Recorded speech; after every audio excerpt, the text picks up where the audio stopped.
The truth behind why he doesn't want intimacy.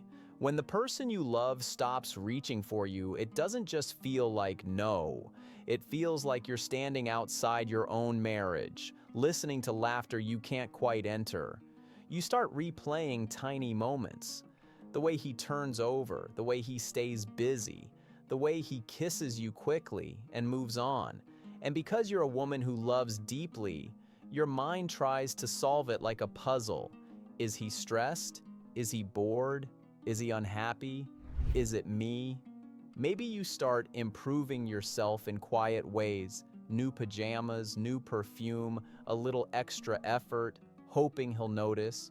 Or you stop trying entirely, telling yourself you don't care, while your body still aches for a simple moment of being held. This is the part no one talks about. You can be strong all day and still feel tender at night. That tenderness is not a weakness. It's love wanting contact and reassurance from him. When you don't understand the reason, you blame yourself. Let me calm the panic right now. In most marriages, low desire is not a verdict on your beauty or your worth. It's a signal that something in the system needs care. Desire is sensitive. It responds to safety, energy, connection, health, and the emotional climate between two people. We're going to stop guessing. We're going to name what's happening so you can respond with confidence instead of fear. Because the moment you see the pattern, you can change the pattern. We're going to stop guessing. We're going to name what's happening so you can respond with confidence instead of fear. Because the moment you see the pattern, you can change the pattern. Clarity is where your power comes back. Before we go into the 5 reasons, I want you to take one gentle breath and remember this. You're allowed to want closeness. You're not too much for wanting intimacy in your own relationship. Wanting to be desired is human. If you've been silently carrying this, comment "me too" so you know you're not alone, and so other women feel less ashamed. So make sure to drop down your thoughts in the comment section to help other people. Now let's talk about the invisible thing that makes everything worse when it's not named: pressure. The pressure cycle, and why it kills desire. Here's what almost every couple does without realizing it. We turn sex into a measurement. You miss him, so you hint or initiate. He's not in the mood, so he delays, jokes, or avoids. You feel rejected, so you either pull back to protect your heart, or you try harder because you're scared. And then, quietly, intimacy becomes loaded. It starts carrying the weight of your confidence, your security, your future. Desire doesn't grow under pressure, it disappears under it. Pattern break. A husband can love you and still avoid sex if he feels like it's a test he might fail. If he's exhausted, anxious, or emotionally shut down, the idea of intimacy can feel like one more thing I have to perform. So the first fix is not a move, it's a reframe.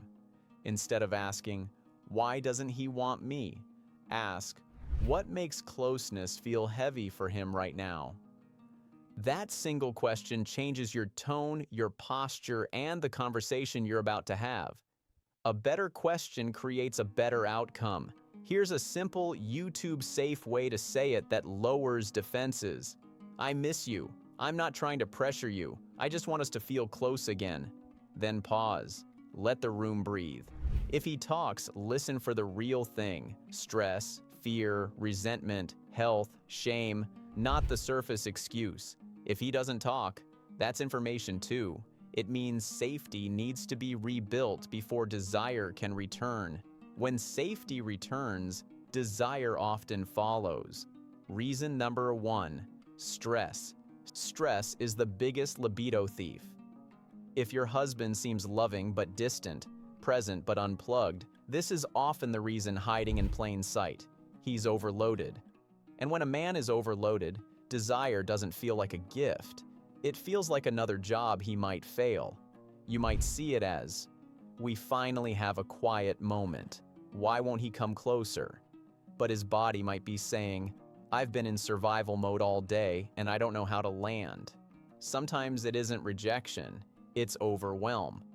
Stress doesn't just live in the mind, it lives in the nervous system.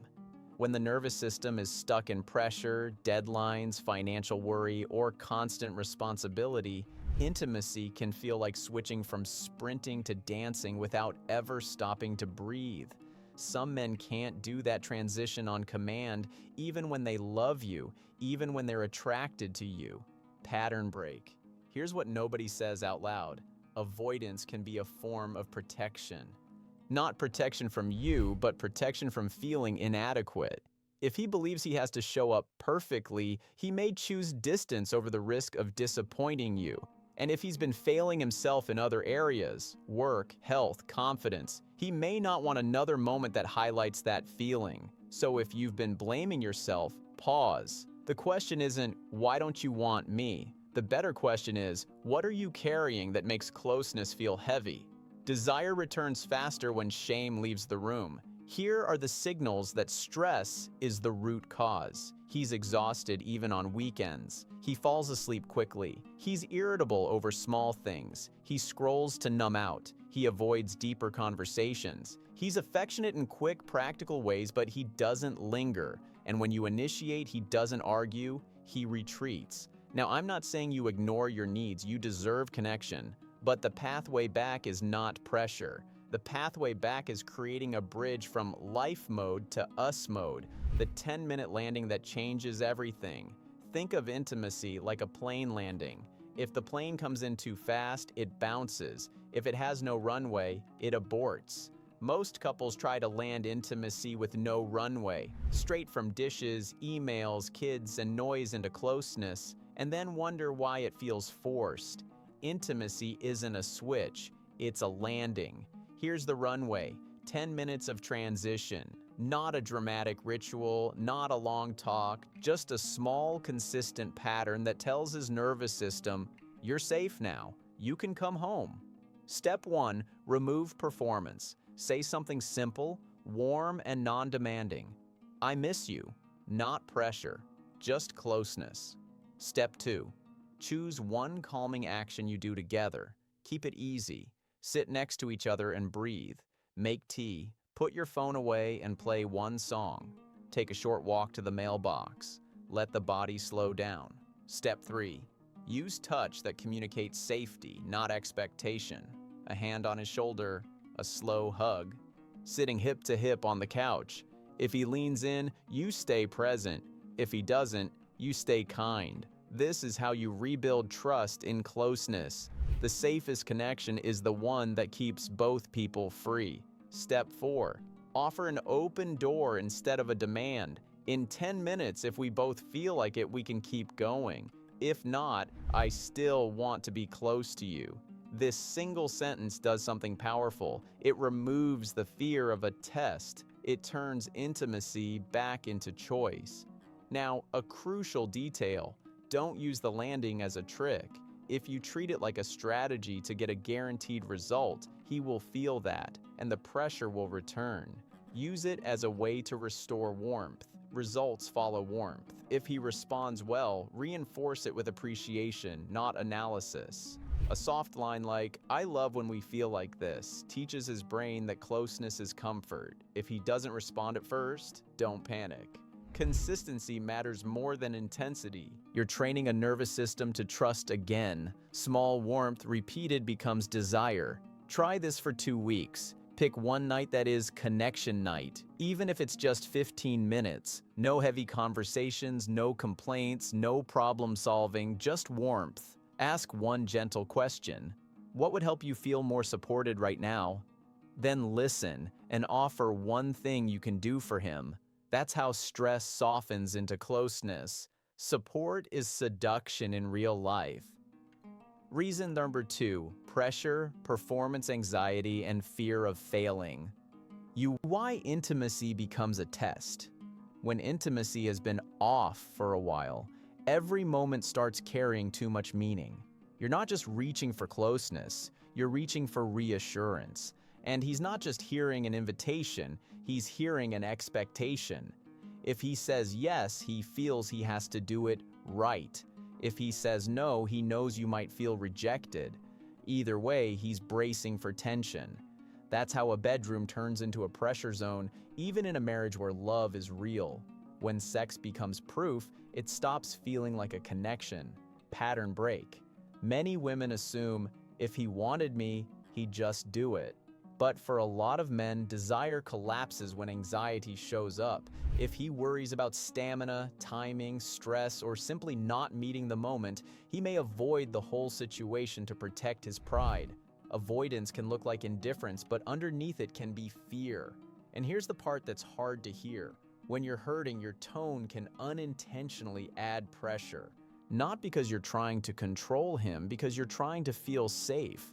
Little comments like, "We never do anything anymore," or "Do you even find me attractive?" might be honest, but they can land like a spotlight. A spotlight makes people perform. It doesn't make people relax. So we need a new frame. Instead of, "Will you have sex with me?" the emotional message becomes, "Can we rebuild closeness without a pass-fail outcome?" Desire grows in safety, not in scrutiny. Rebuilding safety without lowering your standards. Let's be clear, you are allowed to want a fulfilling, intimate life. This is not about settling for a cold marriage. This is about changing the pathway you use to get what you want. Because the current pathway is triggering his defenses. Start with what I call connection without completion. That means you create moments of warmth that don't have to end in a specific result. A long hug, sitting together with your hand on his chest, a kiss that lingers then ends while it still feels good. You're teaching his nervous system, closeness is comfort, not a demand. The goal isn't to chase desire, the goal is to invite it. Now here's the most effective conversation starter for performance anxiety, because it protects his dignity. "I miss us. I'm not trying to pressure you. I just want us to feel close again, and I want this to be easy for you too." Then ask one question that opens a door. Is there anything that's been making intimacy feel stressful lately? If he answers, don't correct him. Don't turn it into a debate. Just mirror, "Okay, that makes sense. Thank you for telling me." If he says, "I don't know," you can say, "That's okay. We can take it slow. I'm on your side." Pattern break. Notice what you did there. You moved the dynamic from you versus me to us versus the problem. That shift alone can bring desire back faster than any technique. Next, remove the big moment pressure. If intimacy only happens once in a while, it starts feeling like a major event. Major events create anxiety, so aim for smaller, lighter, lower stakes moments more often. Not every touch needs to lead somewhere. Not every invitation needs a decision. Here's a tiny tool that works because it gives him two safe lanes. You say, "I'm craving you, but I'm also craving peace. Do you want closeness tonight or rest tonight?" If he chooses rest, you respond, "Okay, thank you for telling me. Come here for 10 seconds. Then you hug, kiss his cheek, and let it end there. No sigh, no sarcasm, no punishment. That teaches him that honesty doesn't cost him love. And when honesty is safe, desire stops hiding and starts returning. Safety creates desire faster than pressure ever will. You stay warm, and you stay self-respecting. Small moments of success rebuild confidence. Finally, protect your self-worth while you do this. Your confidence can't be held hostage by his mood. Choose one grounding truth you repeat. My value is steady. We're rebuilding, not begging. When you hold that energy, you're calmer. When you're calmer, he feels safer. And when he feels safer, he's more likely to come toward you. End this with one simple practice. For the next 7 days, replace initiating with requests and proof-seeking with one sentence of warmth. Once a day, say, "I like being close to you," and then move on. No follow-up, no test. Let that land. Reason number 3, resentment and emotional disconnection. The unspoken arguments in the air. Sometimes it isn't stress and it isn't fear of failing. Sometimes it's quieter. The emotional distance that builds when two people feel like they're pulling in different directions. You can love each other and still feel irritated. You can be loyal and still feel unseen. And when that happens, desire doesn't disappear because attraction is gone. It disappears because closeness starts to feel complicated. When the heart feels unsafe, the body won't relax. Resentment rarely shows up as one big dramatic fight. It shows up as 1,000 tiny moments. The tone in his voice when you ask a question, the way you stop sharing your day, the way he helps but makes you feel like you're asking too much, the way you both keep score in your heads without admitting it. If sex has been tense, both of you may start attaching meanings to it that have nothing to do with pleasure. You might think, if he wanted me, he'd try. He might think, if we get close, it will turn into a conversation about what I'm doing wrong. So he avoids. You feel rejected. You get sharper. He gets colder. And suddenly you're not in a marriage, you're in a loop. The cycle is the enemy, not you and him. Pattern break. Most couples believe the solution is to fix the bedroom. But many times the bedroom is only a mirror. When the emotional bond feels brittle, intimacy becomes risky. People don't reach for connection when they expect criticism on the other side. So let's name it without blaming anyone. Emotional disconnection kills desire because it removes the feeling of being a team. And once you see it, you can change it without turning your marriage into courtroom or Cold War. Signs resentment is involved. You feel more like a manager than a partner. He feels like he can't do anything right. Compliments disappeared and only feedback remained. Conversations are mostly logistics, then silence. What feels like no desire is often no safety.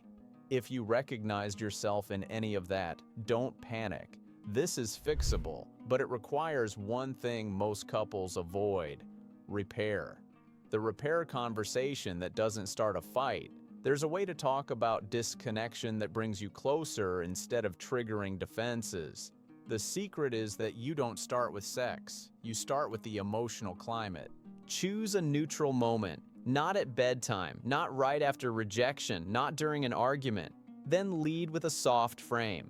I want to talk about us in a way that brings us closer, not farther. Can you give me 10 minutes?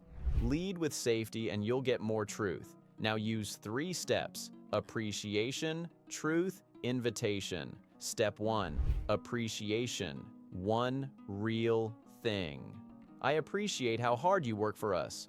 Or, I appreciate how you show up for the family. Keep it specific. This isn't flattery, it's acknowledgement. It lowers his guard. Step 2, truth. Your experience, not as failure. I've been missing you. I felt a little lonely, even though we're together. Step 3, invitation, team language. I want us to feel close again. I don't want to fight about it. I want us to understand what's been going on. Then ask one question and stop talking. What's been weighing on you most lately? Let him answer. If he says something messy, don't correct his wording. Listen for the emotion underneath. Pressure, exhaustion, fear, feeling judged, feeling unappreciated. Here's the line that keeps the conversation safe. Thank you for telling me. I want to understand, not win. Understanding is how you unlock closeness. Pattern break. Think of this as a small bridge, not a full rebuild. You're not solving 10 years of tension in one night. You're creating one moment where both of you feel seen. After he speaks, mirror back what you heard. So you've been feeling, and it's made closeness feel harder. Did I get that right? When a man feels accurately understood, something in him softens, and softening is the doorway to desire. If resentment is on your side too, you still get to be honest, but keep it clean. I know I've been tense. I'm not proud of it. I want us to do better. That sentence takes the fight out of the room. Then make one small agreement for the next week. 2 short, no logistics talks, 15 minutes. 1 act of care each with no scorekeeping. 1 shared decompression ritual, phones down, small repairs, repeated, rebuild a marriage. And here's the part that protects your dignity. You do not chase, you invite, you stay warm, and you watch for effort. If he leans in even a little, notice it. I like that conversation. I felt close to you. Reinforcement grows what you want. If he shuts down completely, you don't beg. You stay calm and say, I'm here when you're ready. I want us to get better, together. Because the goal isn't to force intimacy. The goal is to rebuild the bond so intimacy becomes natural again. Reason number 4, health, hormones, sleep, and medication. When his body is the issue and he feels ashamed. Sometimes the problem isn't emotional distance at all. Sometimes his body is simply running on empty. Poor sleep, chronic stress, weight changes, low mood, pain, and certain medications can quietly lower desire. And because many men were taught to stay strong, they often don't explain what's happening. They just avoid the moment where they might feel exposed. A silent struggle can look like rejection, but it's often shame. Pattern break. A lot of husbands would rather be seen as not interested than risk being seen as not able. So instead of saying, I'm worried something is off, he says, I'm tired, and hopes the topic disappears. Look for clues beyond the bedroom. Has he been more exhausted than usual? Short-tempered? Less motivated? Falling asleep fast? Waking up tired? Or snoring more? Has his confidence dropped, or has he been unusually withdrawn? These signs don't prove anything, but they suggest a simple truth. His desire might be limited by his energy, not his love. One gentle way to open the door is to talk about energy first, not sex. You can say, you've seemed worn down lately and I miss your spark. How can I support you? Sometimes the culprit is simple, sleep debt, burnout, or a medication side effect. Sometimes it's something like low mood or sleep apnea. You're not trying to label it. You're inviting honesty without making him feel broken. Right now. And here's the crucial mindset shift for you. Don't interpret a physical struggle as a personal rejection. That thought will make you anxious, and your anxiety will add pressure. Instead, treat this as a teamwork moment. You're not diagnosing him. You're creating a safe space where he can be honest. When you protect his dignity, you protect your connection. How to bring it up without humiliating him. Timing matters. Don't bring this up at bedtime right after he turns you down or during a tense argument. Choose a neutral moment like a calm drive, a quiet Sunday morning, or after a good laugh. When you both feel steady, start softly and make it about care, not criticism. I've been thinking about us. I miss our closeness, and I want to make sure you're okay. Sometimes stress, sleep, or health can affect desire. Have you been feeling different in your body lately? Then pause. Let him answer without rushing to fix it. If he says yes, your goal is to remove shame. Thank you for telling me. We can handle this together. I'm on your side. If he says no, don't argue.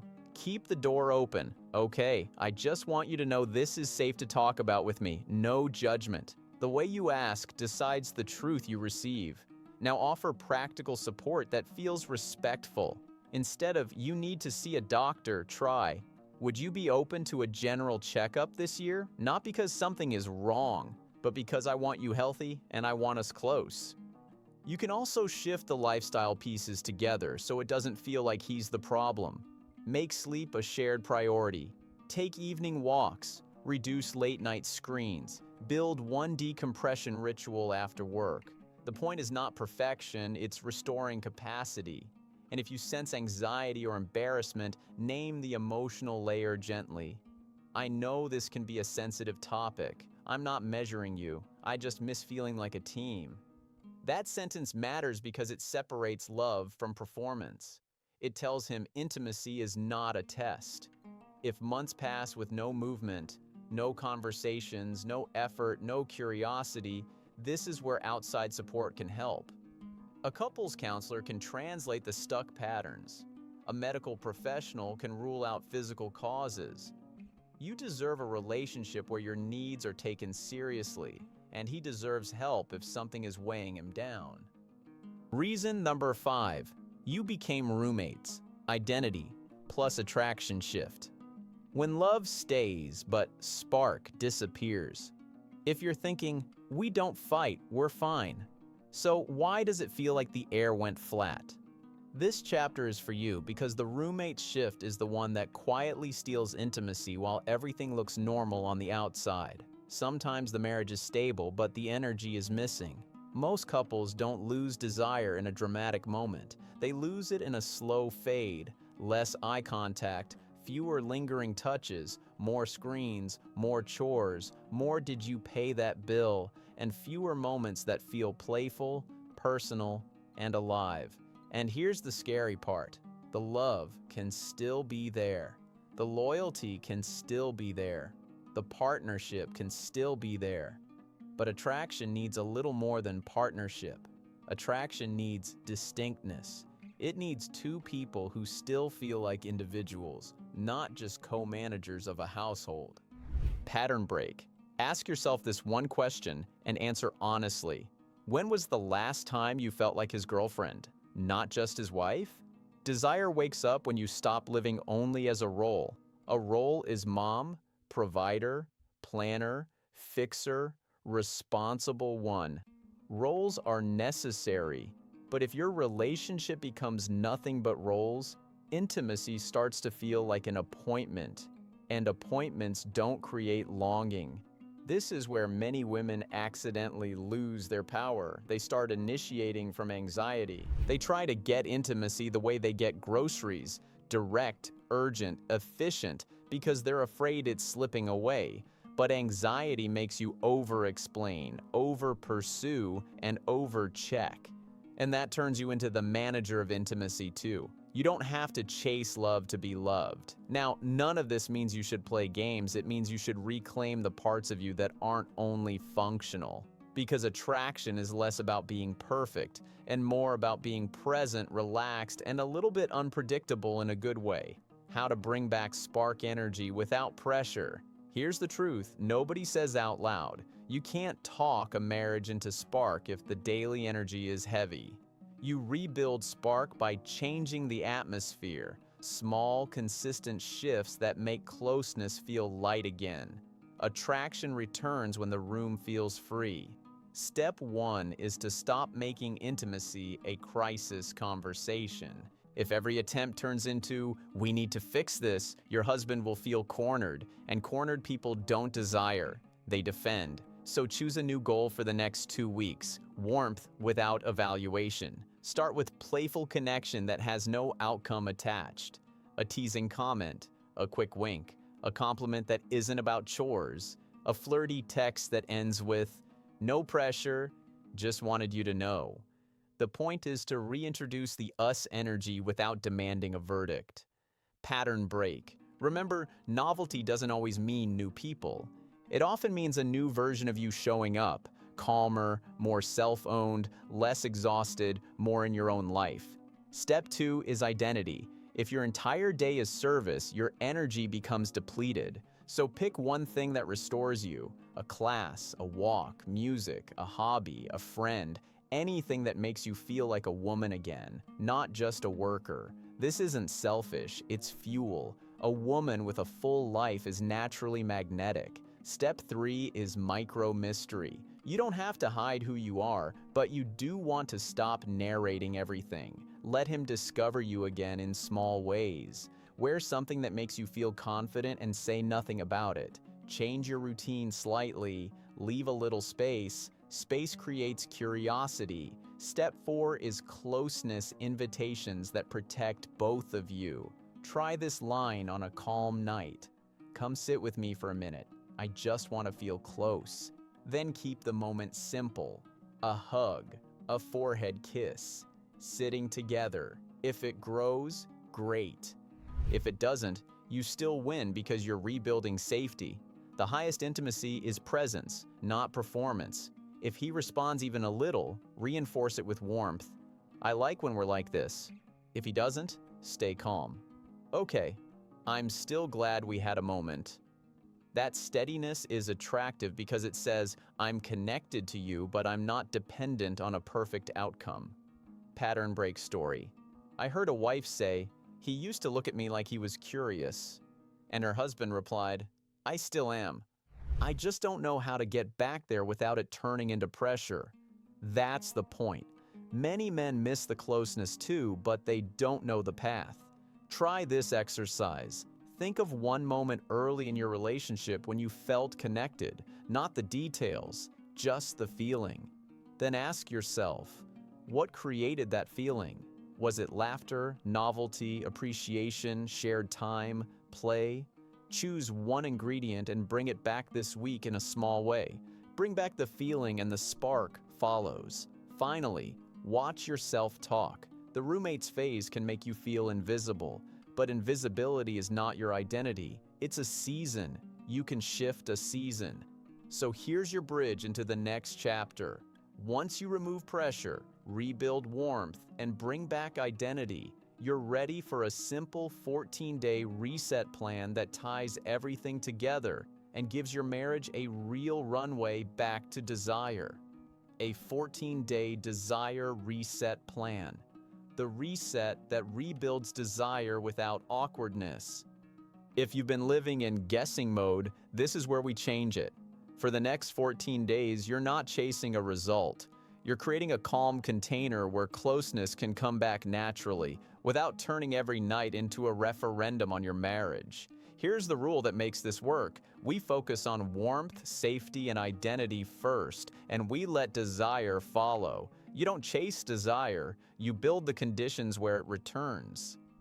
Days 1-3. Remove pressure. Restore kindness. Each day do 3 small things. 1 genuine appreciation. I noticed you handled that today. Thank you. 1 non-demanding touch. A 10-second hug. A hand on his shoulder. A kiss on the cheek. 1 low-stakes question. How are you really? Then listen without fixing. If he's distant, don't punish. Keep your energy steady. Consistency is what teaches a nervous system to trust again. Days 4-7.